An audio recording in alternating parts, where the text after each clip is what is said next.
What is up, everybody? Welcome to episode 4 of our Midnight Madness series.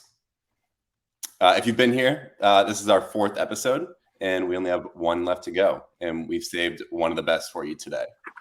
If anyone's counting out there, it's officially 50 days until Black Friday. My name is Brian Dickey, and I'm a senior client strategist here at Postscript. And today, I have the pleasure of introducing someone who's been a true innovator in the SMS space. Joanne Coffeey is the retention marketing manager for Jones Road Beauty, as well as a freelance consultant for SMS, email, and quiz building. She has an incredibly unique and refreshing approach to how she uses SMS. And a lot of the tactics that we're going to talk about today are definitely more advanced when it comes to automations, but we'll be sending out some bonus content after the webinar to all attendees with step-by-step instructions on how you can do the same. So we're going to look at some of Jones Road's best and use those for inspiration. As always, we'll be tagging some folks in the chat who have won today's giveaway, which is some Postscript swag straight from the Postscript archives. We'll be in touch with our winners after the webinar, so stick around and look out for that. With that, let's dive right in. Joanne, welcome. Tell me about your e-commerce journey so far and what you focus on at Jones Road. Sure. Thank you so much for having me. I am so psyched to be here. So my e-commerce journey so far has been kind of untraditional. I find that I'm very early in my career. I'm only 25, and I have been such a consumer my entire life. I remember spending my entire paycheck at Sephora in Ulta when I was in high school, just wanting to try out all of the new and innovative beauty products. I've always been a really big consumer. And in high school and in college, I found myself being obsessed with watching YouTube and beauty content. And I didn't really know at the time that I was really learning from the ultimate storytellers on how they sold these products, why they loved them, why they didn't love them. Then collaboration started to become a huge part of the beauty industry in the 2019 time era. And I just learned how these YouTubers would tease these launches and then launch the product and then how they would talk about them after. And I just found the marketing behind it so interesting and fascinating. And so I studied marketing in college, and I didn't really want to be a makeup artist, but I knew that I wanted to work in beauty. So I got an unpaid marketing internship, and that's where I really learned the ropes of email and SMS marketing. And I didn't really have a mentor to teach me how to use these platforms. So I was really learning from YouTube and creating this customer journey that I really wanted to see myself. And I think SMS was the perfect platform to do that because I could create these really conversational, educational messages where I was able to create that trust that I learned from these beauty YouTubers and implement it into a platform that I feel like I was a really early adopter of doing, was really personalized SMS messages where it was a selfie of me and the founder saying, what products do you want to see next, or anything along those lines. And so I brought that methodology to Jones when I came here, of really starting to build trust with our audience and educate them on how to use makeup products. And that's how you earn the title of innovator. Exactly. Yep. So before we dive right into automations, I want to throw up on the screen. And Joanne, this is an automation that our team at Postscript built for Jones Road. And it's big. There's a lot of detail there. But that's what makes a great example of how you fundamentally approach SMS. So can you talk us quickly through how you think of automations versus how traditional SMS automations might look? Yeah, and I think it's important to note that, traditional automations usually just go straight down and there's one path for everybody. And even our automations start like that, right? So you start with one or a couple core messages and then you build upon that. And that's exactly what I did at Jones. Was when creating an automation like a browse abandonment that you saw or a post purchase, I'll just take it one branch at a time and I'll look at all the ways that I can filter different automations and think which ones are relevant to us, which ones could create a really cool experience for us and for our customers. So that might look something like segmenting by purchase history, or what would it look like if I A/B tested cross-selling this product versus this product? Like which one would perform better? And so that's kind of how I have built out those really complex automations, is just thinking, how can I take this one step further and one step further? and just really thinking about the customer journey at the end of the day. And it's so personalized to every single customer that's out there. You know, we have some customers that are just starting their beauty journey and have watched Bobby's TikToks or Instagram videos and are really interested. And then we also have women in their 50s and 60s that have watched Bobby for the last 30 years, starting to want to try out Jones. And so everyone's journey looks completely different. And so using automations to try and mimic those journeys as much as I can. Totally. Love it. It's pretty clear to say that you take automations very seriously and know how personalization makes an impact on your customers. Actually, as of a couple of days ago, I counted using my fingers and toes. I don't know how you did it. Jones Road currently has 50 automations running. To be fair, a lot of those included automations for SMS sales, which we'll get into a little bit later. But let's start at the top. The most important one, the welcome series. We've seen a lot of brands talk about this in our webinar series lately, and I'd love to know, how does Jones Road approach the welcome series? Yeah, and a lot of this came from our customer conversations and me working very closely with our CX team. So a customer, and this was before we implemented, collecting the zero party data on our pop-up and customizing a welcome series, is that everybody wants to start and they have really different questions. And they're purchasing products that, they see in an ad, but it doesn't actually work for their skin type or what they're looking to get out of Jones.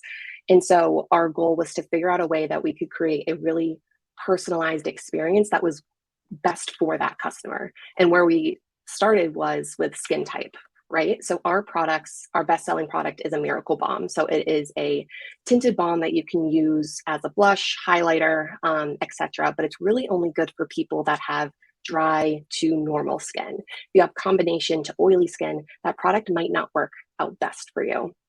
And if somebody comes in and their first purchase is with Miracle Balm and it might not work out for them, it's probably going to be really hard to push that customer into other products or get them to repurchase again. And so we really want to make sure that the products that they are starting out with at Jones is best for their routine and what they're looking to get out of it. So what we do is on our pop-up, we ask them for their skin type.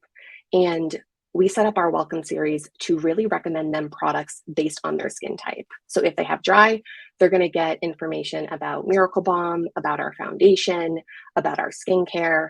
And if they have oily skin, the messaging is still going to be quite similar about the origin story of Jones, but when we recommend them products, it's going to be all of our powder products. So our face powder, our bronzer, our blush, our face pencils that would work better for their skin.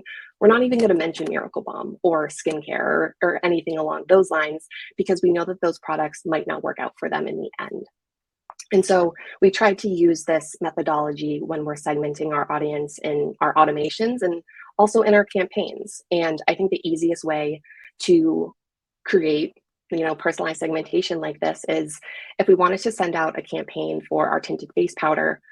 If we're sending it out to customers with dry skin, the messaging might be the same, but we might say on drier skin, this powder doesn't appear cakey, and then keep the same messaging. But if you have oily skin, this powder works really well to absorb excess oils on the skin. So just tweaking a little bit of the copy, not necessarily calling out that they have dry or oily skin, but making sure that it's known that the product could work for them based on their skin type. And so at the end of the day, I think these welcome series creates a really great experience for the customer, because they are going to feel confident and they're going to build that trust right off the bat that we know what we're talking about and that we are able to recommend them products that they might like in their routine. Totally. And that's the power of personalization, is build trust with those customers. Mm-hmm. Yeah, this really is like a masterclass in building automations and thinking through how to make those and how to speak to your customer. I feel like I'm learning, one, a ton about makeup, and two, about how you think about building automations now. So right. Awesome. And I mean, that's the point, because when I created these welcome journeys, so we have 5. We have 1 for the customers that don't input their skin type, and then we have 4 for dry, normal, oily, and combo. And I created the welcome series for the customers that don't put in their skin type first. So then that way I have a really good structure to build upon. So when I duplicated it and I changed the triggers for the customer that has dry skin, I'm just adding in 1 or 2 lines, or maybe even 1 word that could relate to the customer a little bit more. So it doesn't have to be as complex as creating 5 different messages for the customer, but just tweaking it a little bit to make them feel heard. Totally. And that's how we end up with those branches that we saw in that screenshot, customizing messaging to reflect the products they're looking at. Mm-hmm. Yeah. Cool.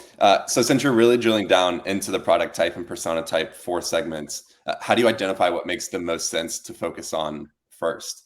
For example, let's say a beauty brand is watching this and they want to take a similar approach to building their automations. Where should they start? Is it product level or is it on like a customer behavior? Yeah, it's a really great question because at Jones, we're a very scrappy team, right? We're young.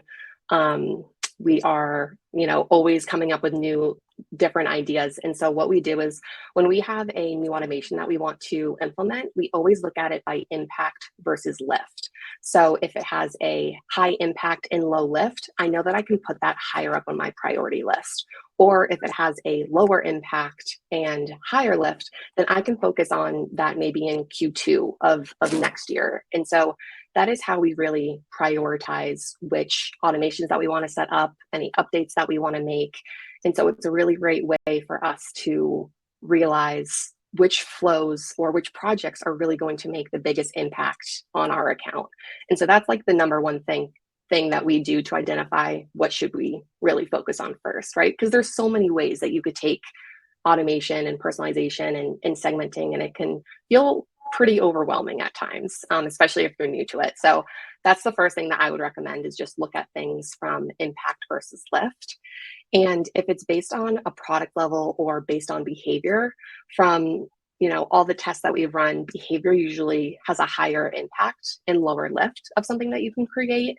Or if you have a really differentiated product like Miracle Bomb for us, maybe focusing on that product level to educate the customer everything from pre-purchase to post-purchase. So really just look at what makes the most sense for your brand and what you want to optimize for.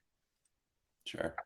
So what sticks out to me there is impact and measuring that and finding what's working, what should we continue doing. When you're testing and reviewing performance, what does that look like? What are you looking for? And then how are you determining whether an automation or campaign has done really well and if it's worth keeping or moving on? Yeah, and I view testing like a compass, right? It's going to point you in the right direction of where you want to go. And I think this clip was included in one of your teaser videos for this webinar, but we always like to take our top performing campaigns for the month and finding ways to incorporate them into automations. Again, it's a scrappy way to not have to duplicate any work, but you're also taking campaigns that that have performed really well in the past, and you're finding ways to spread that message out to even a wider audience in automation. And so it's like one of the best hacks that I love to incorporate into our account. And it's a way to build out your automations on a more complex level. And so when I'm looking at whether an automation or a campaign has performed really well, I'm always optimizing for click, especially for SMS. I view email more as a long form way of communication where I can go maybe a little bit more in depth into education. But for SMS, I'm always trying to drive that click, right? And so really when I'm looking at click rate, I'm like, okay, did the copy connect? Did I overcome that objection from the customer? And when I look at a metric like earnings per message, so EPM, I'm looking at this metric like, did the customer feel like they got everything that they needed? So did they have any questions? Likely not. Did they feel like it was easy for them to find their shade? And so those two messages I'm really looking when I'm analyzing a performance of a campaign. And again, I'm almost always creating a new segment for each campaign, right? Because I want to make sure that I'm sending the right message to the right audience. And it doesn't take that too much time, right? It's very easy to create a new segment in PostScript based on the product that you're promoting. And so those are the 3 things that I like to do when creating an automation or figuring out where to take an automation next is, who is this campaign going to go to? How can I drive that click? And how can I make sure that this message speaks to the right audience? Totally. And always looking like over time, you can start to build your own benchmarks on what's working, what's not working, either per segment or per campaign. So yeah, speaking of benchmarks, There's two infamous automations in the industry: abandon cart and browse abandonment. We've all got those running, and for most of us, it's pretty basic. Most of us have these automations set up once, and we never really update them. But these automations perform really well. So here's a quick slide of our 2023 benchmarks report. And if you look at click-through rate and even earnings per message for automations across the board, it's pretty impressive. These automations aren't really something that you just want to set and forget. So speaking about browse abandonment and abandoned cart, walk us through your approach to this, since we know these are some of the highest earning automations you can run. Absolutely. And I think this goes back to the impact versus lift. You can see that browse abandonment and abandoned cart had a much higher earnings per message. And so I would say focus on those first, right? Because that's going to have the biggest splash in your account and really drive incremental revenue. And when I'm looking at, the type of content that we want to send in those messages, I'm reading 1 and 2 star reviews. I'm theorizing different objections that a customer might have. And I'm thinking, what's really stopping the customer from buying? And that's the type of content that I like to include in those messages. And always remember to A/B test everything. And the type of A/B test that we like to focus on at Jones Road is types of content. So for example, it'll be an A/B test of our shimmer face oil with a press review or a review from a customer. I'm trying to think of other examples. Maybe it'll be a cross sell of the spatula to use with Miracle Balm, or for extra pigment using lip and cheek stick. So I'm always trying to iterate off of different A/B tests within these automations to see if I can create a better version each time for our customer. Totally. And for those automations, are you looking at EPM through rate as well? Exactly. Yeah. Nice. By the way, I'm absolutely forwarding these to our marketing team for the fantastic texts. These are great. Just looking at them right now, like, if viewers, you screenshot this, these are great examples on how to set up a browse abandonment and abandoned cart. Just like straightforward, to the point, and really valuable, that with a strong call to action that drive the click. So just a quick shout out for Joanne on that topic. Yeah, and I think all of those texts really hit major pain points, right? So we have the allure that creates that trust.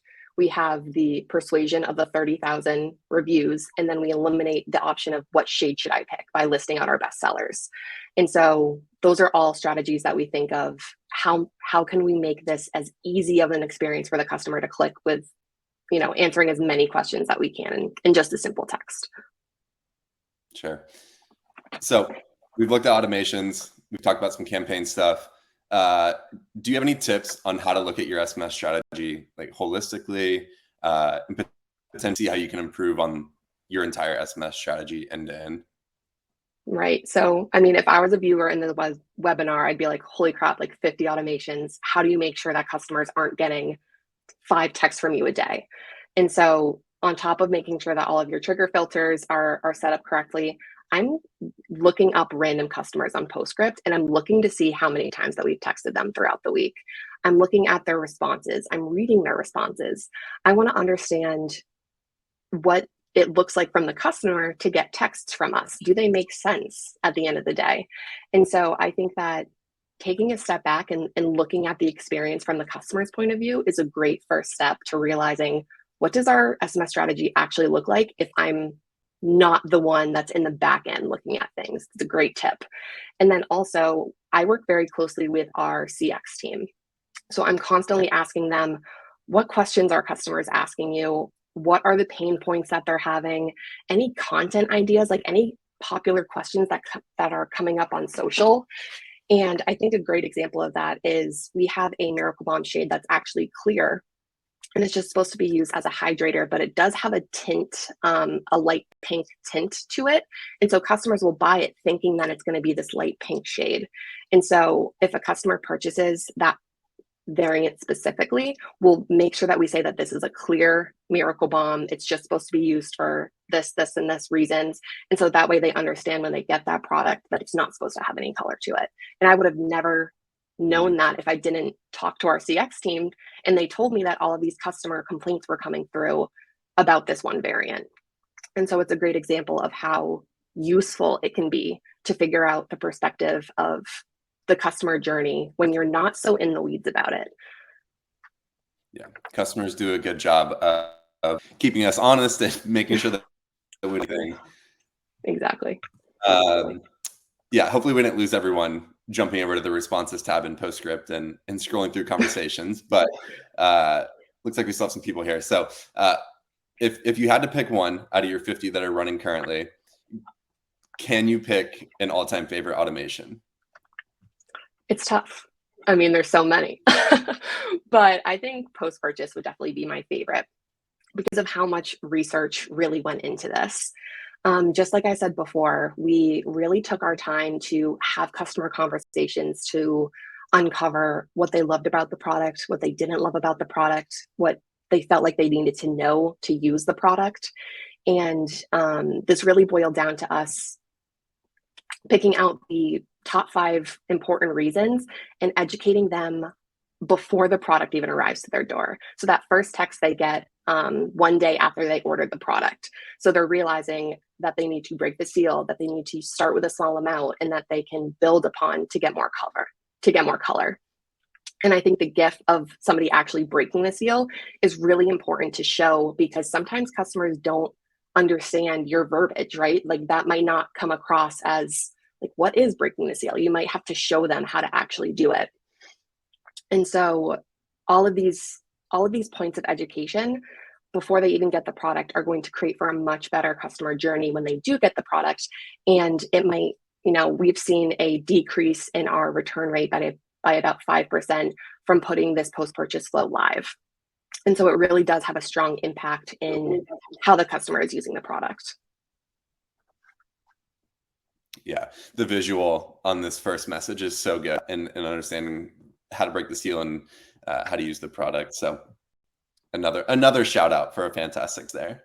And it might seem basic, right? But I'll never forget, I ordered this box of cookies from Wonderkirk or like Last Crumb in LA, and it came with an insert card saying warm up the cookie before you eat it. And it sounds so simple. It's like a box of cookies. Why would you need to explain how to eat them? But the cookie was 10 times better after warming it up in the microwave. And so never think that the customer is just going to receive your product and know exactly how to use it without any tips or anything. And so it's just that much more important to really take the time to educate your customer, even if you don't think that they might need it. Totally. And what better channel to deliver it than SMS? Than SMS, right? Because you can make it fun. Yeah, totally. And so we're going to be sharing some bonus content, like I mentioned earlier, on like setting up some post-purchase automations in PostScript. So keep that in your email. But want to keep it moving forward towards Black Friday, since that's why we're all here, what we're all looking forward to, 50 days. Curious on your Black Friday automations as we approach that season. Do you make any updates to your ongoing automations? Do you update the copy, anything like that? Yeah, well, we definitely will. We want to, of course, over communicate shipping deadlines. We want to make sure that we're updating our post-purchase, our welcome flow, to make sure that our whatever we're launching for holiday or for Black Friday is really apparent and well known. But we're not doing anything. We're not redoing every single message in every single automation, right? Because that would be silly. But we are duplicating them to make small touch points, so that way the customer knows and is very clear cut about what we're launching and why we're launching it. There's so much noise around Black Friday. So we really want to make sure that we're doing a good job of making it very clear about who the product is for, why it would work for them, and really taking out the guesswork that comes along with that. And so those are going to be the automations that we're going to be duplicating for Black Fridays: post-purchase, welcome flow, and abandoned cart. Sure. I've said it once. I'll say, well, maybe more than this, but 50 days till Black Friday. That's the one date everyone's looking forward to. Maybe week. Maybe you're starting a little bit early, but there's still time after Black Friday between the holiday season that we focus on. And so we've been talking a lot about Black Friday in this webinar series, but there's still a lot of reasons to try and earn additional revenue from those holiday shoppers. How do you approach your SMS strategy after Black Friday, Cyber Monday? Is there anything you plan on doing differently this year? Yeah, I think we're going to be really heavily focusing on gift giving for the holidays. What we found testing in the last 3 months is focusing on creating buyer avatars. So, for the busy mom, for the young teen getting into makeup, and making it very clear for the customer about gifting, who they can gift it to, why it might be a great gift for somebody, and then also gifting yourself. And I think the hardest thing to overcome looking at Black Friday, and we're still trying to strategize, is how to gift for somebody who already has everything, right? And moving into Black Friday, customers can already start to think about the brands that they're going to want to shop for. And that's how the time is now to start to convincing them to purchase with you for Black Friday. And so that's what we're really focusing on pre-Black Friday, is creating these buyer avatars, making it really easy for the customer to understand why these products might work for them or for a loved one. And also for, once Cyber Monday is over, is really focusing on gifting for the holidays. Sure. I can't wait to see some of the automations that you come up with and campaigns. I know I'm subscribed and tuned in, so see those. So moving forward, SMS sales. It's getting a lot of hype lately. I'm personally really excited about it. I know Jones Road is new to SMS sales. And I think it makes a lot of sense since you're all about personalization in the SMS channel. Can you talk a little bit about why you're using SMS sales and why you're so passionate about making SMS a very personalized channel? Yeah. When you think about purchasing makeup, my mind goes to a Sephora counter, right? Asking the makeup artist, what shade should I use? How should I use this? Can you show me how to use this on myself? And we want to recreate that experience via SMS sales. And what's the best way to do that than to actually talk to somebody who's an expert in the space and can help that customer pick the right shades, pick the right color for them. And so SMS sales started off strong. It's doing really well for us. And it kind of separates us from what everybody else is doing in the SMS space right now. And I think that it's a great way to really personalize the experience and lead customers down a path where they feel confident to purchase without just automating the process ourselves, right? Talking to somebody, you're always going to get a more thoughtful and detailed response, and you can answer questions quickly and accurately. And, so far we're loving it. I think that our customers are loving it, and it just makes the experience better for everybody. Totally. That's why we love innovators like you in the space and really bringing things like this to life. So time check. We're going to take a few questions from the audience. We won't be able to get to all of them, but we do have time for a few of the questions. So I know we've been collecting some from the chat, and we'll throw them up on the screen here.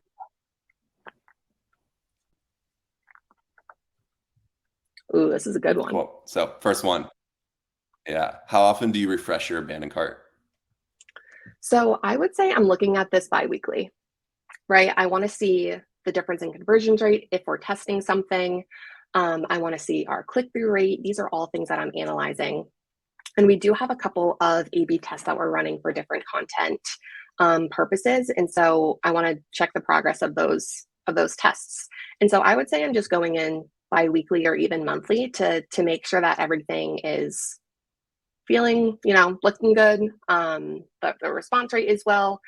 And so I would say that this is something you don't need to go in bi-weekly if you're not actively testing something, but I would encourage everybody to test something that's in their abandoned cart, whether that's testing in one objection versus the other objection or something along those lines. And so I'm jumping in bi-weekly, but it really depends on the type of automation that you have set up. Sure. Always be testing. Always be testing. All right, we can take a couple more here. All right. Have you A/B tested collecting the zero-party data on the pop-up versus in conversational messaging? Yes. So what we've tested in the past was our skin type collection, and then we also tested it against what are you looking for: face, eyes, lips, or skincare, and skin type won by a mile. And I think that's because it felt like a little bit more of a personalized question, like catered to them versus a shopping experience. Like, what are you looking for? And so based on that, that is what we currently have running on our pop-up right now. And our conversion rate is looking pretty well, but I would always, continue to create tests. Maybe it's testing 3 different skin type options instead of 4. Like, there's a million different iterations that you can take on it. But once you figure out what that looks like, putting the data into a scientific significance calculator, I think is what we did. And that'll yield if you have enough data to deem that test accurate or not. And so that's exactly what we did when we tested. Love it. We might have time for 1 or 2 more. Let's see. All right, here we go.